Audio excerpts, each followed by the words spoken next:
اصلا اي خبره ولا تكتيك في القتال الليلي. انا ضباطي وعساكري مدربين على الحرب الليليه، تتعلموا مننا نحن هسه برا الناس.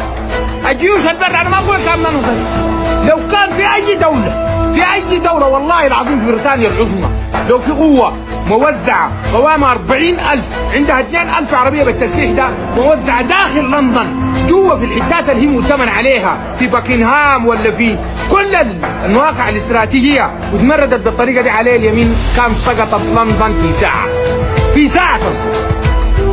ما سقط السودان ولا في حرب اهليه بتكون في السودان، ولن يكون السودان لا كاليمن لا كليبيا لا كسوريا لا كالعراق، ما تصغيرا باهلنا ديل، لكن ما كان عندهم جيش قومي ولا جيش محترف، جيوش قبليه عقديه ما كده طوائف زي دي هنا.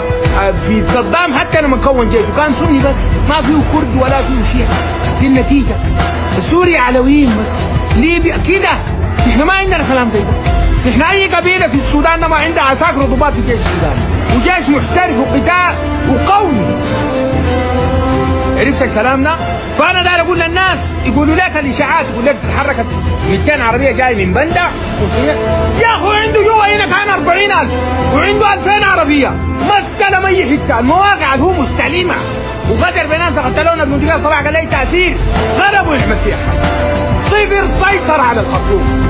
القاعدين هنا ده 40,000 انتهوا اتدمروا 2000 عربيه تدمرت بنسبه 80% منها اتدمرت والباقي قبض داير يحلوا 200 عربيه ولا 100 عربيه جاي من برا تحل لجنه ويقعد جوا مستلم بعدين ما قدر يستلم. يجوا شنو يعني جاتوا 200 و 300 عربيه، والله عربيه تقطع النيل ده بخربون درمان للخرطوم ما في، واحده بتقطع ما في، واحده هي اصلا بتصل هنا ما في.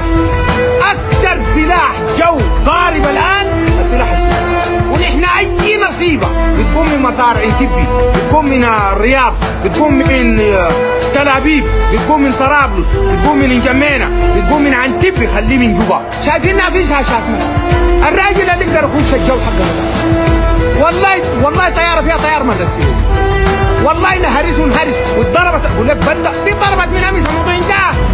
لافين حايمين بينا في القلب بتاع درمان ده بتاع حمرة جبرة الشيخ ونايم 20 عربيه و 30 عربيه وغودهم كمان قاعدين والله يموتوا عطش.